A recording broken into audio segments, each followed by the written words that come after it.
The origins of English literature.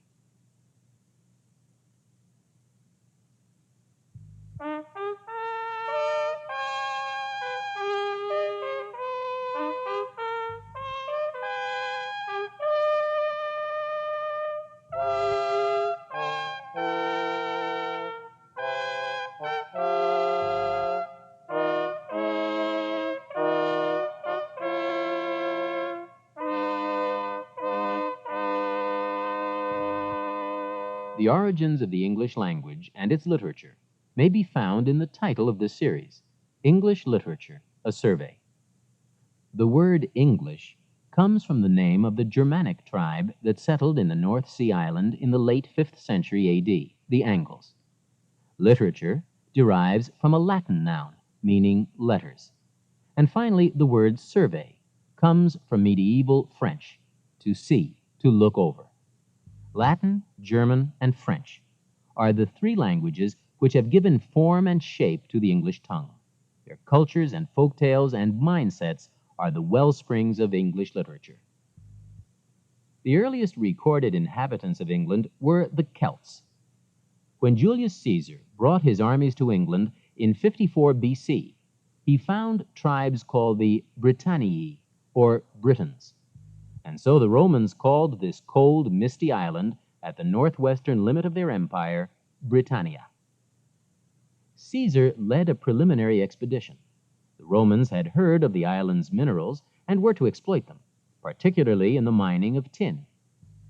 A century later, some 40 years after the birth of Christ, armies under the Emperor Claudius secured the conquest of Britain. The Celtic natives of Britannia spoke a language which is the ancestor of modern Gaelic and Welsh. They also had a literature, both folk tales and legends, repeated orally, and inscriptions called runes, which were made by the Druid priests.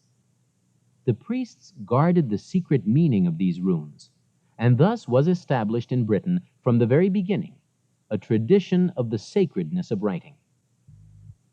Celtic language and culture were submerged during the 400 years that the Romans remained in their land.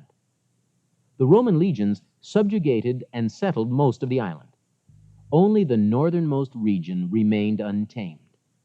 Hadrian's Wall, which stretches across the island, was erected to keep out the Picts, ancestors of the modern Scottish. Roman civilization partially assimilated the Britons, as numerous monuments of Roman culture show. The elaborate villas, with their astonishingly beautiful mosaic floors, which archaeologists have unearthed.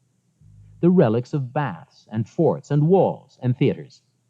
The famous Roman roads, whose straight outlines still crisscross the country.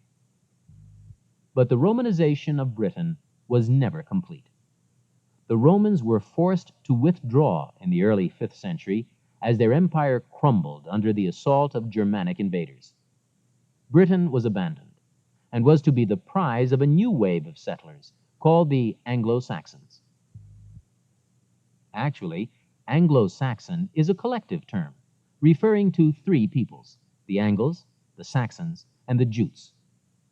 They were closely related to the Germanic warriors who shattered the Roman Empire in Western Europe.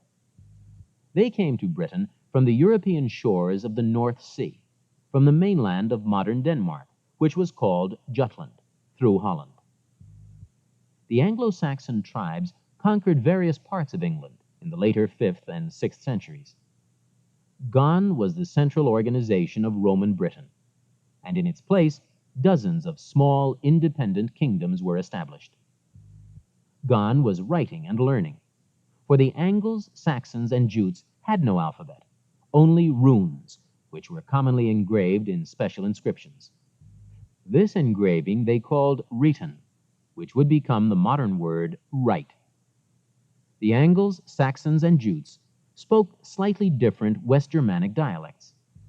They settled in approximately equal thirds in the greater part of England, the Saxons to the south and west, the Jutes in the southeast, and the Angles in the Midlands and to the north. Although they had subdued the Celts in warfare, the three tribes lived in comparative disunity.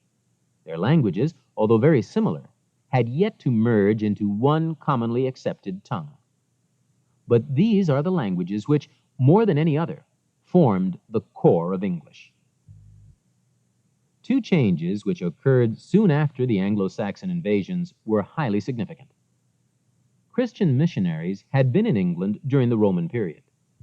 Now, several centuries later, new groups of missionaries were sent by the Pope in Rome and were highly successful in converting the Anglo-Saxons to Christianity. These missionaries also brought with them the Roman alphabet and the very tools of writing itself, pen, ink, and paper. The Anglo-Saxon runes, which had to be painstakingly engraved, were gradually supplanted by Roman letters, which were written more swiftly and conveniently, although several runes were adapted into the Anglo-Saxon alphabet for sounds which were common in English but missing in the Latin tongue. Thus the Anglo-Saxons, who had displaced the Romans in Britain, were rapidly associated with the legacy of Roman culture in two important ways: Christianity in religion, and the foundation for writing and literature. As for the native Celts, they withdrew to the island's more inhospitable regions, Scotland, Wales, and Cornwall. It is interesting that the very word Celt comes from a root word meaning to hide. Modern Welsh, or Cymry, and Gaelic in Ireland are individual survivals of their language. But their religion, like that of the Anglo-Saxons, became a historical relic. One of its few remaining symbols is the mysterious monument of Stonehenge on Salisbury Plain in southern England. In the case of the Anglo-Saxons, a vivid reminder of their pre-Christian religion is in our names for the days of the week, almost all of which refer to pagan divinities. For example, Wednesday is the day of Woden, king of the gods, and Thursday is named for Thorin, or Thor, god of thunder. Around 600 A.D., King Ethelbert of Kent, a new convert to Christianity, published a law code, which is the first surviving document in a dialect of the Old English language. Christianity and the art of writing converged in the ecclesiastical history of the Venerable Bede, a monk at Jarrow in northern England in the early 8th century. Bede wrote in Latin, and his aim was to produce a history of the English peoples from the Roman conquest down to his own day. In Bede's history is preserved one of the oldest poems of Old English, the Hymn of Cadman, an Angle, or Englishman, of the late 7th century. About 150 years after Bede's history was completed, King Alfred of the West Saxons achieved a certain measure of unity among the peoples of England in the late 9th century. All of them were threatened by a new wave of invaders, this time the Danes from Scandinavia. In a remarkable feat of compromise, largely due to Alfred's political skill, the Danes and Norsemen, sometimes called the Vikings, were peaceably absorbed and allowed to settle and mingle with the Anglo-Saxons, chiefly in the eastern part of England. The Danes brought with them yet another language, which was important in the formation of English, a North Germanic dialect which we call Old Norse, related to, but not identical with, the West Germanic tongues of the Anglo-Saxons. Besides displaying political genius, King Alfred was a great patron of culture. He encouraged the art of writing in his kingdom, and ordered that Bede's history be translated from Latin to Anglo-Saxon, or more properly speaking, Old English, the term which we conventionally use to designate any of the slightly different forms of the language in the different regions of England between about 650 and 1100. King Alfred is also believed to have been the chief force behind the Anglo-Saxon Chronicle, a written record kept in Old English of the chief events in England, kept year by year until the 12th century. It is because of the impetus which Alfred gave to writing that many of the important documents of early English history and literature have survived. Even before King Alfred had encouraged the wider dissemination of writing in England itself, the influence of English learning had been felt on the continent. The scholarly theologian Alcuin who came from the northern city of York, had aided the Emperor Charlemagne in the early medieval revival of learning, which we call the Carolingian Renaissance.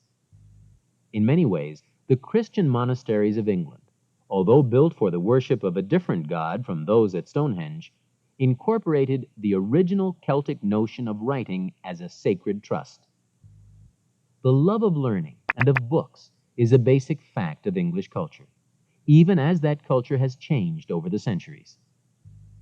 The last principal factor in the basic formation of English has a traditionally exact historical date. In 1066, under King William the Conqueror, the Normans invaded England. At the Battle of Hastings, they defeated the Anglo-Saxons of King Harold. History had run full circle, at least in some respects.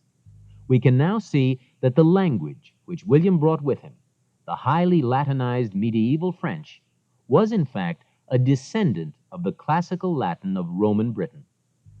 William himself was a descendant of Norse pirates, who had been given the province of Normandy in northwest France in which to settle several centuries before. These Norsemen merged with the Franks, just as the Danes had merged with the Anglo-Saxons under King Alfred. We call the language that developed under the Normans Middle English, the stage of our tongue which combines Latin and French words with a base of Old English, and which lasts between about 1100 and 1500. Middle English is far closer to modern English after 1500 than it is to the Germanic Anglo-Saxon dialect of King Alfred. The typical reader of the great epic of Old English literature, the anonymously composed Beowulf, needs a modern translation. But the reader of Geoffrey Chaucer's Canterbury Tales, written in Middle English toward the end of the 14th century, can easily make out most of the words, although their pronunciation in Chaucer's day differed substantially from modern standard practice. For a while under the Normans, from the 12th to the 14th centuries, England was actually a land of three languages: French, or Anglo-Norman, at the court, Latin in the church, and the dialects of Middle English among the people. Even Middle English, like its predecessor Old English, was fractionalized into different dialects according to region. Chaucer, for example, wrote in the London dialect, quite different from the northwestern forms used in the romance called Sir Gawain and the Green Knight, an anonymous masterpiece which is also dated in the 14th century.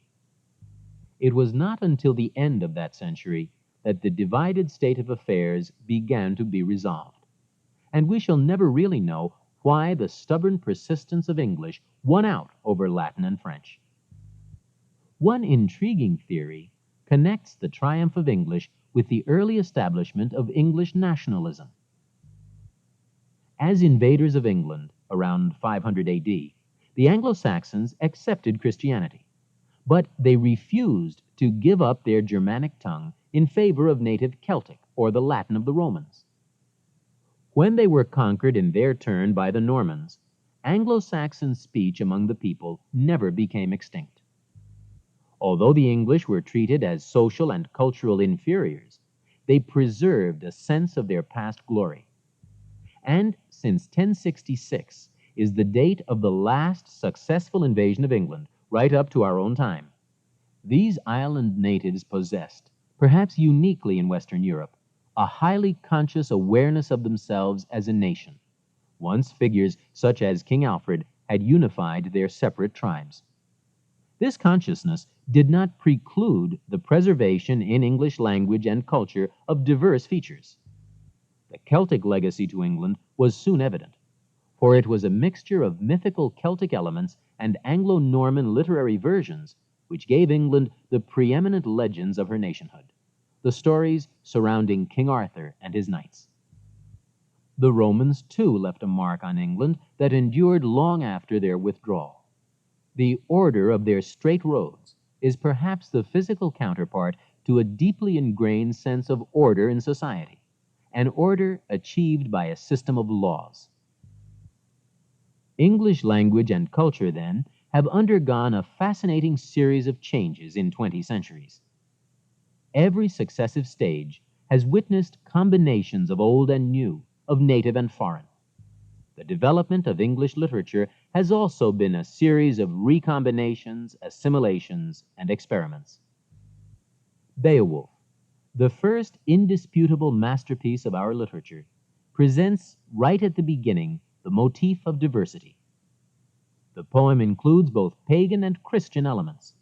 Its story grew out of oral tradition and was fixed in written form centuries later, around 800.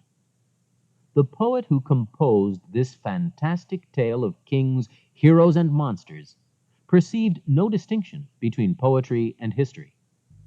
Perhaps most obviously, Beowulf sets the stage for one of the most consistent themes throughout English literature: the fragile balance between order and chaos.